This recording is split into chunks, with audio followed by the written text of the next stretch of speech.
विद्या का ज्ञान देने। जैसा कि सर्वप्रथम हठ योग विद्या भगवान शिव ने माता पार्वती जी को दिया था। सो आज हम हठ योग का जो ज्ञान अध्ययन करने वाले हैं वो है पार्ट 3। तो कमर गर्दन सीधा कर लीजिए, आंखें बंद कर लीजिए सभी लोग। Backbone should be erect, close your eyes and after ज्ञान मुद्रा place on your thigh. Take a 2-time deep breath in and out. Inhale deeply. Exhale slowly, श्वास बाहर. Inhale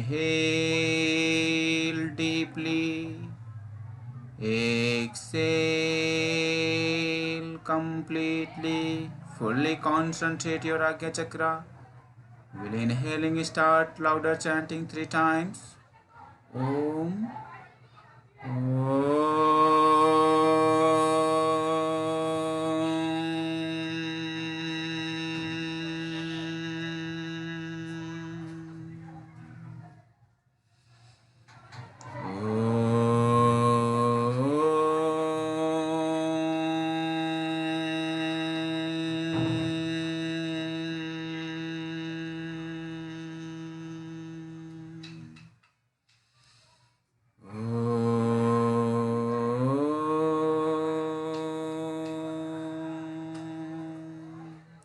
शांति शांति शांति। ओम श्री आदिनाथाय नमस्ते। केनोपदिष्टा हठ योग विद्या विभ्राजते प्रोन्नत राजयोगम। आदि योगी शिव शंभु भोलेनाथ अवघड़दानी सदाशिव देवों के देव महादेव के चरण कमल बंदन। हर हर महादेव। चलिए अब हम योग सत्र प्रारंभ करते हैं। आप सभी को स्लाइड दिखाई दे रही होगी, ऑडियो एंड वीडियो क्लियर होगा। जैसा कि मैं आप लोगों को एक बार फिर से इंट्रोडक्शन दे दूं, हमारे जो कृष्णा अस्त्र योगा का उद्देश्य है वो है उत्तिष्ठ जागृत प्राप्य वरानि बोधत, अर्थात उठो जागो और लक्ष्य प्राप्ति तक रुको मत। अभी जो हम पढ़ाई कर रहे हैं, जिस चीज़ का लर्निंग कर रहे हैं वो है हमारा हठ योग विद्या का 3रा दिन और 3rd पार्ट हम पढ़ाई कर रहे हैं।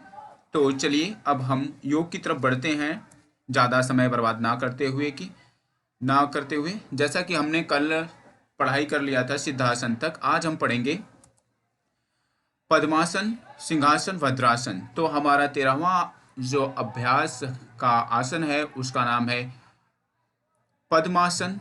पद्म अर्थात कमल के समान जो आसन की आकृति होती है उसे पद्मासन कहते हैं। छोटे शब्दों में ही मुझे बताना है, समय की बाध्यताएं हैं। तो चलिए ये क्रिया विधि को जान लेते हैं। यहाँ पर बताया गया है बाईं जांघ के ऊपर दाहिना पांव तथा दाहिनी जांघ के ऊपर बायां पांव स्थापित कर दोनों हाथों को पीछे की ओर ले जाकर दाहिने हाथ से, यहाँ देखिए लिखा हुआ है पीछे से ले जाकर दाहिने हाथ से बाएं अंगूठे को तथा बाएं हाथ से बाएं अंगूठे को दृढ़ता से पकड़कर हृदय प्रदेश पर टुड्डी लगाकर नासिकाग्र दृष्टि रखने पद्मासन होता है। जो हम नासिकाग्र दृष्टि रखते हैं, यहाँ पे रखने लिख के आए थोड़ा सा, उसे क्या कहते हैं? पद्मासन कहते हैं। अब मैं आपको दिखाता हूँ, ये देख लीजिए, इन्होंने योगी जी ने ये जो आसन किया है आप देख पा रहे होंगे, एक पैर नीचे है और दूसरा पैर उसके ऊपर क्रॉस किया हुआ है। ये जो एंकल वाला भाग है, एंकल वाले भाग से दोनों पैर एक दूसरे के बियॉन्ड, ये देख लीजिए गुड़े का सिंबल बन रहा है, क्रॉस का सिंबल है इधर से एंड देन ये इधर से 2 भाग में क्रॉस हो गया है। हाथों की मुद्रा यहाँ पर इन्होंने ज्ञान मुद्रा बनाया हुआ है। कमर गर्दन, जो कमर वाला भाग है बिल्कुल सीधा है, एक स्ट्रेट सिंगल लाइन में है, और जो टुड्डी वाला भाग है वहां पर इन्होंने चिन लॉक किया हुआ है, कंठकूप से लगाया हुआ है।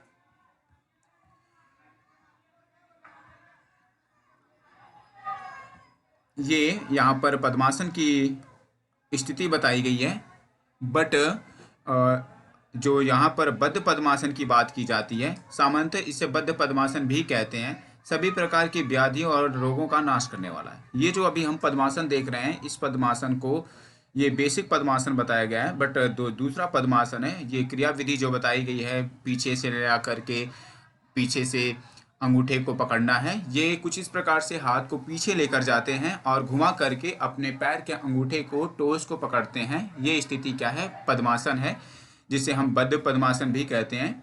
लेकिन ये जो यहाँ पे फिगर दिखाया गया है, ये पद्मासन है और बद्ध पद्मासन दोनों सिमिलर ही हैं, बस थोड़ा सा डिफरेंट है। चलिए अब हम 14वें आसन की ओर बढ़ते हैं, जिसका नाम है सिंहासन, अर्थात सिंह, शेर से संबंधित आसन।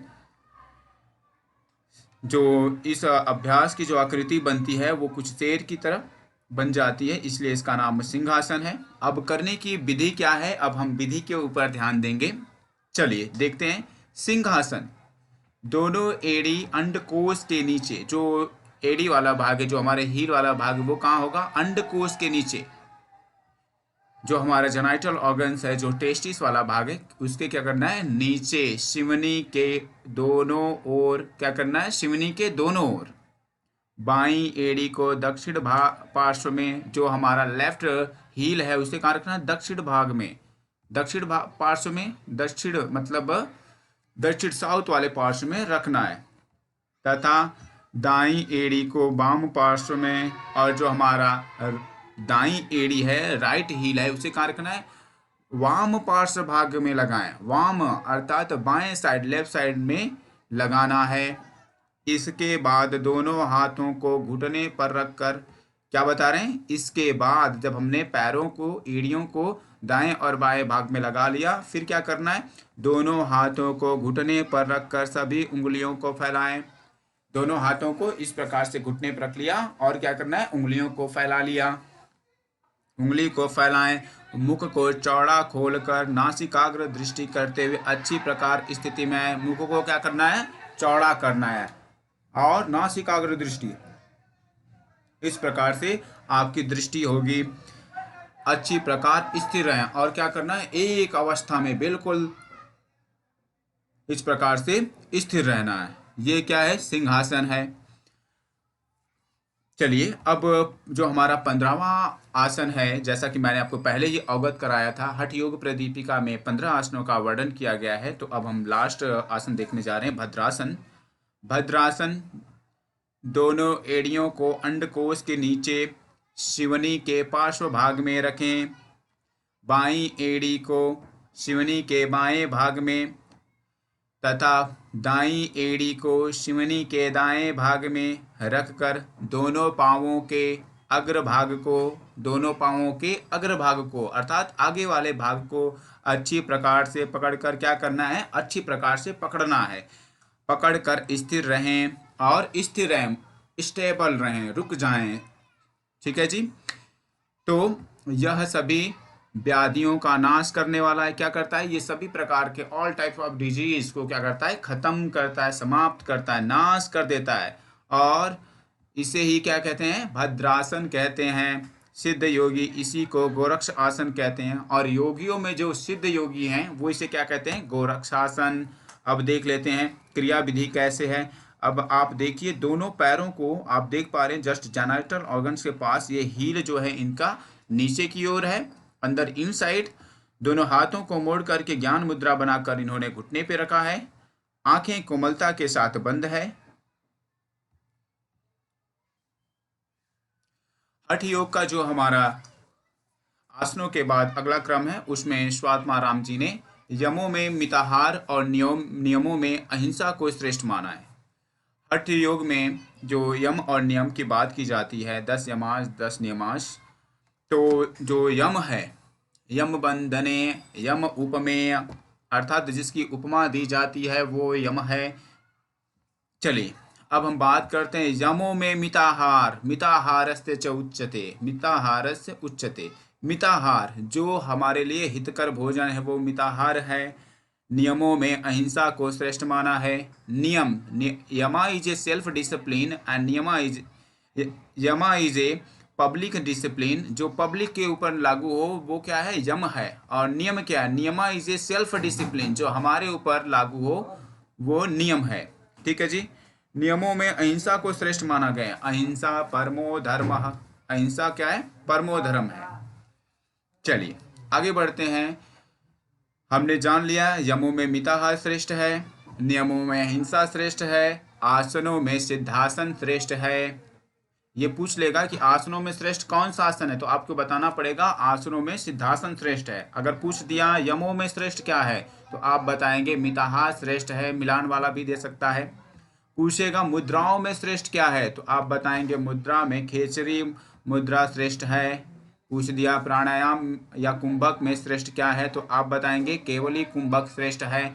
नाद में क्या श्रेष्ठ है, तो नाद में लय श्रेष्ठ माना गया है। क्या श्रेष्ठ माना गया है? लय श्रेष्ठ माना गया है।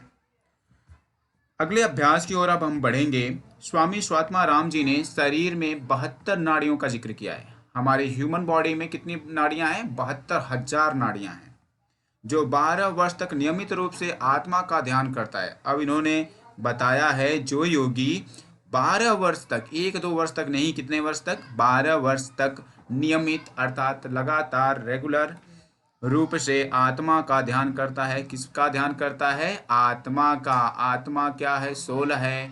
परमात्मा सुपर सोल है, सुप्रीम पावर है।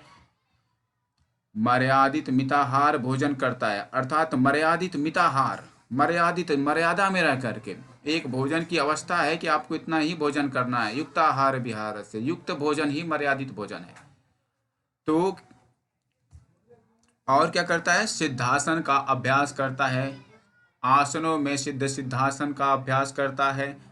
वह इसके द्वारा योग में निष्पत्ति अवस्था को प्राप्त करता है।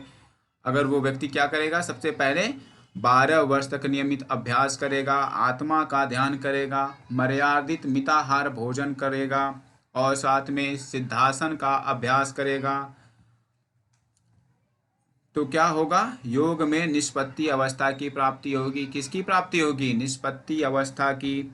चलिए अब हम अगले लाइन की तरफ बढ़ते हैं। जब प्राण वायु नियंत्रित हो, केवल कुंभक की अवस्था प्राप्त हो जाए, तब अनायास ही उन्मनी कला समाधि स्वयं उत्पन्न हो जाती है। ये क्या कह रहे हैं? जब प्राण वायु नियंत्रित हो, जब हमारी प्राण वायु अर्थात जीवनी शक्ति नियंत्रित हो जाए, तो केवल कुंभक की अवस्था प्राप्त होती है। किस अवस्था की प्राप्त होती है? तो केवल कुंभक की अवस्था प्राप्त होती है।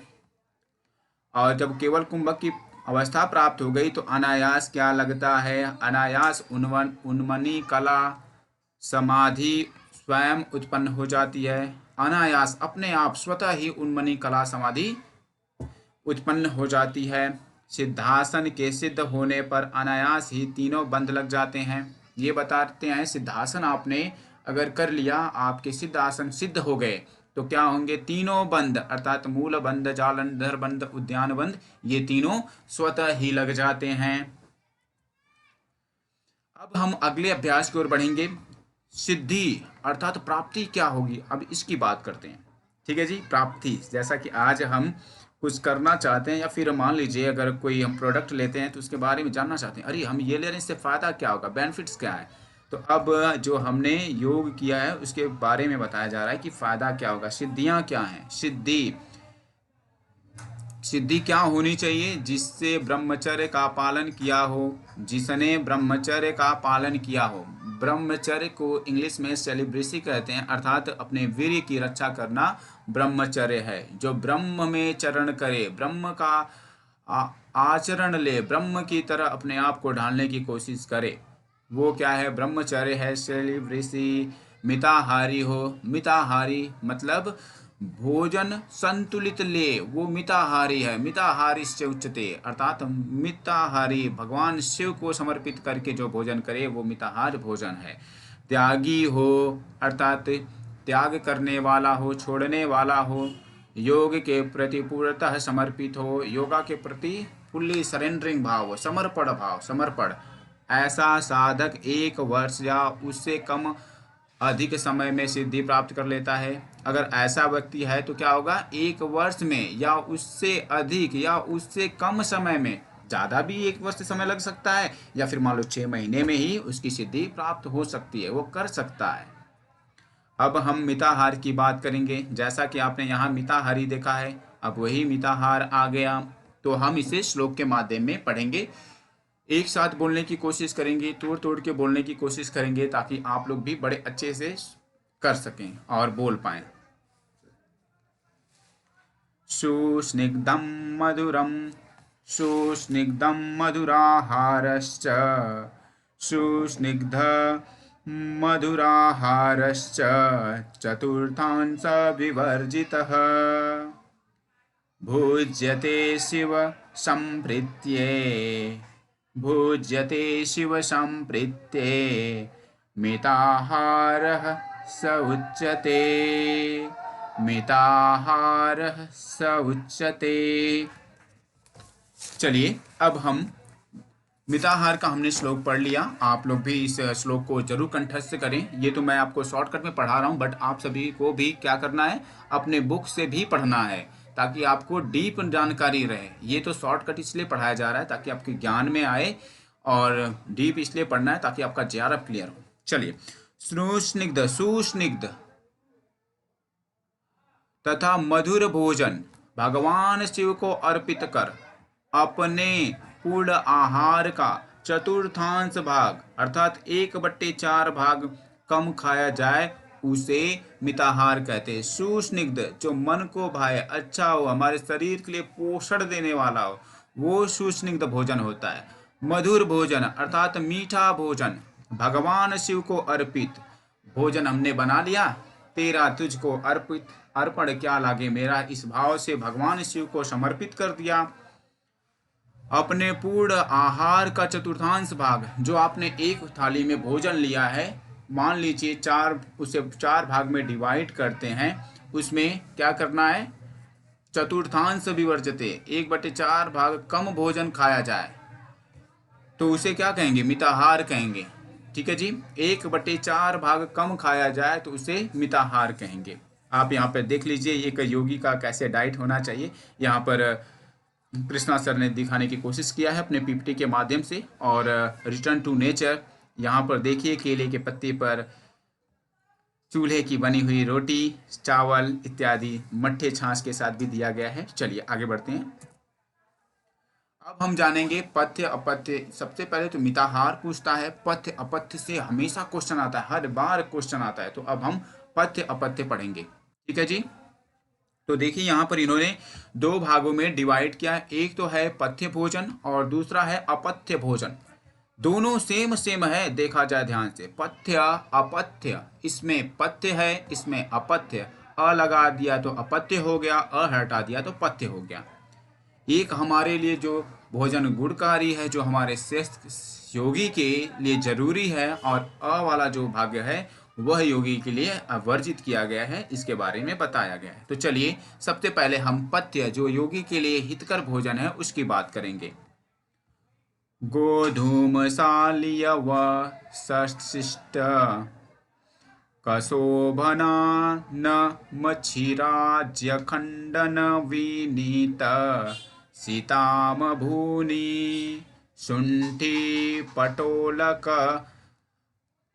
शुंठी पटोलक फलादि कपंचसाकं मुद्रादिदिव्या मुदकं च यमिन्द्रय पथ्यम। तो ये क्या बता रहे हैं, अब मैं आपको हिंदी में बता दूं। ये कह रहे हैं योगी के लिए क्या क्या जरूरी है, क्या क्या वो भोजन ले सकते हैं। तो कहते हैं गेहूं खा सकता है योगी, चावल खा सकता है, राइस जौ खा सकता है, साठी चावल, जिसे आपने देखा होगा लोग व्रत इत्यादि में यूज करते हैं, उसे कहते हैं साठी चावल। जैसे सुपाच्य भोजन, सुपाच्य अर्थात सुंदरता से बड़ी आसानी से पच जाए, उसे सुपाच्य भोजन कहते हैं।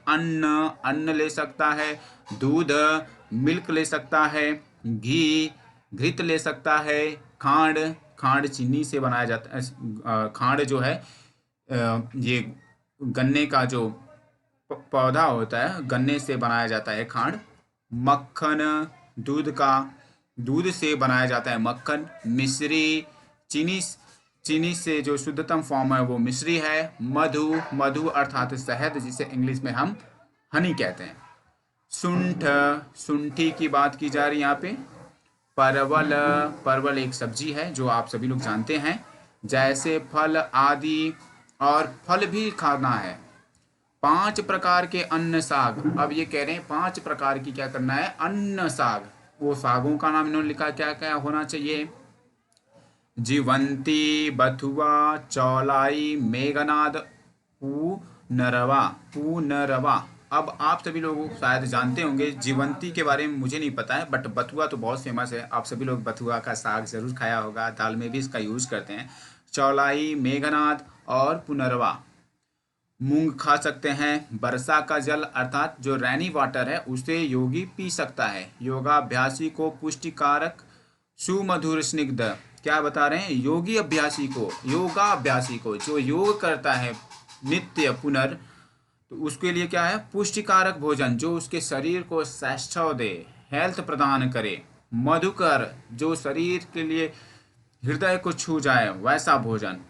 स्निग्ध, मधुर, गाय के दूध से बनी हुई वस्तुएं, जो गाय के दूध से बना हुआ वस्तु कुछ भी हो वो खा सकता है सिवाय दही के।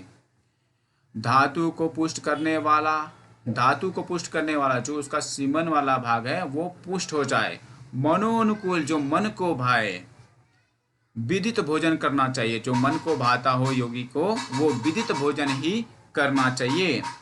चलिए, अब हमने पथ्य देख लिया, अब हम अपथ्य की तरफ जाएंगे। अपथ्य भोजन की बात की गई यहाँ पे। कटु, अम्ल, तीक्ष्ण, लवण, लवण, लवणोष्ण, हरित शाक, सौवीर, तैल, तिल, सप, मद, मत्स्यान, अजादि, मांस, दधि, दधि, तक्र, कुलथ, कुल्थ, कोल, पिंडयाक, हिंड, गुल, सुनामद, सुनादम, पथ्यमाहुः। क्या कहते हैं, कटु अर्थात कड़वा, अम्ल अर्थात खट्टा, तीखा आप सभी लोग जानते ही हैं, स्पाइसी, नमकीन, गरम, ज़्यादा भोजन गरम हो तो भी योगी को मना किया गया। हरी, शाक, जो ये 5 प्रकार के शाक हैं इनको छोड़ करके बाकी जो शाक हैं उन्हें मना किया है इन्होंने।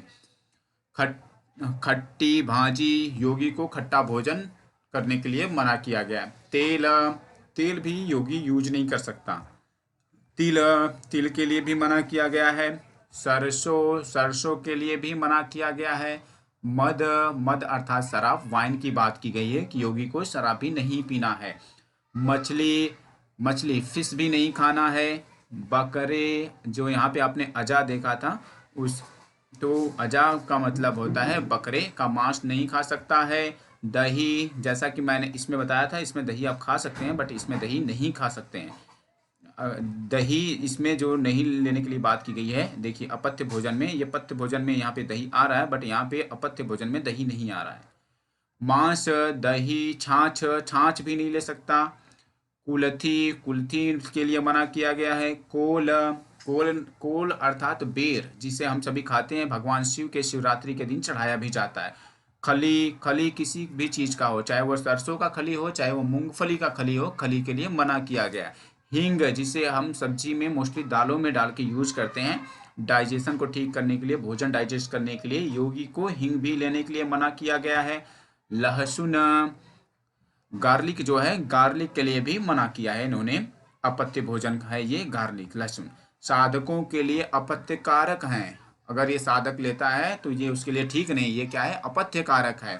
फिर से गर्म किया हुआ भोजन, ये देखिए फिर से अगर गर्म भोजन आप ले रहे हैं तो वो भी अपत्य भोजन है। रूखा अर्थात बहुत सूखी, आप अगर रोटी भी खा रहे हैं तो वो भी योगी के लिए हानिकारक है, अपत्य भोजन है। अधिक नमक, एक्स्ट्रा साल्ट लेते हैं तो भी वो अपत्य भोजन बन जाता है। खटाई वाला, खटाई वाला या फिर आप खटाई भी यूज करते हैं तो भी वो क्या है, अपत्य है। योगा अभ्यास के प्रारंभ में ही अग्नि का सेवन, जब आप योगा अभ्यास प्रारंभ करते हैं तो अग्नि का सेवन अर्थात आग को आप तापते हैं, अलाव का सेकन करते हैं, अपने हाथों को सेक करते हैं, उस पर सेकते हैं तो वो भी अपथ्य के रूप में माना जाता है, तो आप अग्नि सेवन भी नहीं कर सकते। स्त्री संग, आप स्त्री के साथ भी नहीं रह सकते। लंबी यात्रा, अगर आप पैदल लंबी यात्रा करते हैं तो भी उसे भी मना किया गया है, क्योंकि योग में अगर योगी लंबी यात्रा करता है तो वो थक जाएगा, और जब वो थक जाएगा तो पूजन अर्चन वंदन नहीं हो पाएगा, उसकी योग साधना नहीं हो पाएगी, इसलिए इसे मना किया गया है। इन्हें छोड़ देना चाहिए। क्या कह रहे हैं, अगर आप ऐसा करते हैं तो आप तुरंत तत्काल इसे छोड़ दीजिए और अपने योग यात्रा को सुव्यवस्थित करें।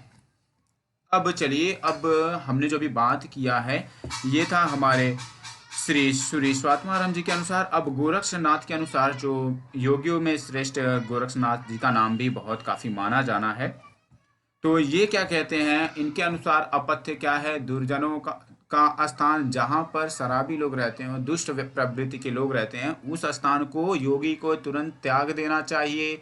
अग्नि सेवन, ये भी मानते हैं कि अग्नि का सेवन नहीं करना चाहिए, अग्नि सेकन नहीं होना चाहिए, अलाव को तापना बिल्कुल नहीं है। स्त्री संग, योगी को कभी भी महिलाओं के संग रहना ही नहीं है। किसके संग रहना है फिर, एकांत में रहना है, भगवान शिव के प्रति समर्पित होकर। लंबी यात्रा नहीं करना है, पद यात्रा ज़्यादा लंबा नहीं होना चाहिए। प्रातः स्थान, जैसे कि इस समय आप सभी लोग देख रहे हैं रूह कपाने वाली सर्दी पड़ रही है, अगर आप मान लीजिए लकीर के फकीर की तरह काम करते हैं कि नहीं, मैं तो एक सिद्ध योगी हूँ और मैं डेली 3 बजे स्नान करता हूँ, गर्मी के मौसम में तो कितनी भी -10 डिग्री हो जाए तो भी मैं नहाऊंगा, अगर आप ऐसा करते हैं तो भी आप अपथ्य की तरफ बढ़ रहे हैं, और ऐसा करना योगी के लिए मना किया गया है। उपवास, योगी को उपवास के लिए भी गुरु गोरक्षनाथ ने मना किया है, तथा शरीर को कष्ट देने वाले कार्यों को छोड़ देना चाहिए। और क्या कह रहे हैं, जो शरीर को कष्ट दे, दुख पहुंचाए, उसे क्या करना चाहिए, तुरंत छोड़ देना चाहिए। संकल्प, अब हमें संकल्प क्या लेना है उसकी बात करते हैं। एक साधक के लिए संकल्प एक ऐसी दृढ़ शक्ति है जो एक गिरते हुए इंसान को भी ऊपर उठा सकती है, और संकल्प शक्ति ना हो तो एक बहुत बड़ा व्यक्ति भी कुछ नहीं कर सकता है। संकल्प शक्ति के बिना विहीन है वो, ऋण विहीन। कैसा होना चाहिए, युवा हो, वृद्ध हो, या तो जवान हो, या तो बूढ़ा हो, या फिर उससे अधिक वृद्ध हो, या फिर उससे भी ज़्यादा वृद्ध हो, रोगी हो, अगर डिजीज से युक्त हो, बीमारियों से भरा हो, दुर्बल हो, कमजोर हो, आलस्य रहित हो, बहुत ज़्यादा आलस्य तंद्रा नींद उसके अंदर भरी हो। अभ्यास करने से सब योगों में सिद्धता प्राप्त होती है। क्या क्या कह रहे हैं ये, साधक युवा हो, वृद्ध हो, अति वृद्ध हो, रोगी हो, दुर्बल हो, आलस्य रहित होकर अभ्यास करने से सब योगों में सिद्धता प्राप्त होती है। चाहे वो बुढ़ा हो, युवा हो, जवान हो, आलस्य से भरा हो, अगर वो योग करता है तो क्या होगी, उसको सिद्धि की प्राप्ति होगी और आलस्य उसके शरीर को त्याग देगा। केवल विशेष प्रकार का वेश धारण करना सफलता का कारण नहीं होता।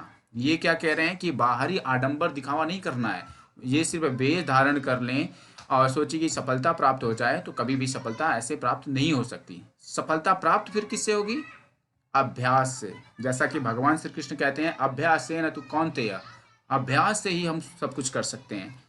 Practice make a man perfect, जितना अभ्यास उतनी जल्दी आपकी तरक्की में 4 चांद लगेंगे। बहुत बहुत धन्यवाद, थैंक यू सो मच। आप सभी लोग अपना बहुमूल्य समय निकाल करके हमारे इस वीडियो को देखा आपने।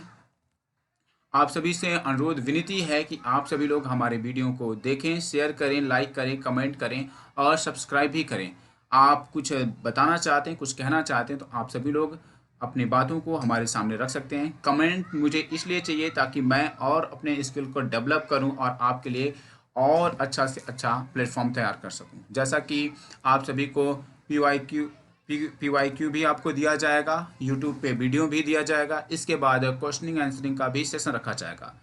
और जो लोग हमारे साथ जुड़ना चाहते हैं, आप अपना नंबर भी शेयर करें ताकि हम आपको अपने ग्रुप में जोड़ दें, और जो PYQ वगैरह हमारे ग्रुप में जो क्विज वगैरह होती है उसका भी आपको हिस्सा बनाएं, और आप बने।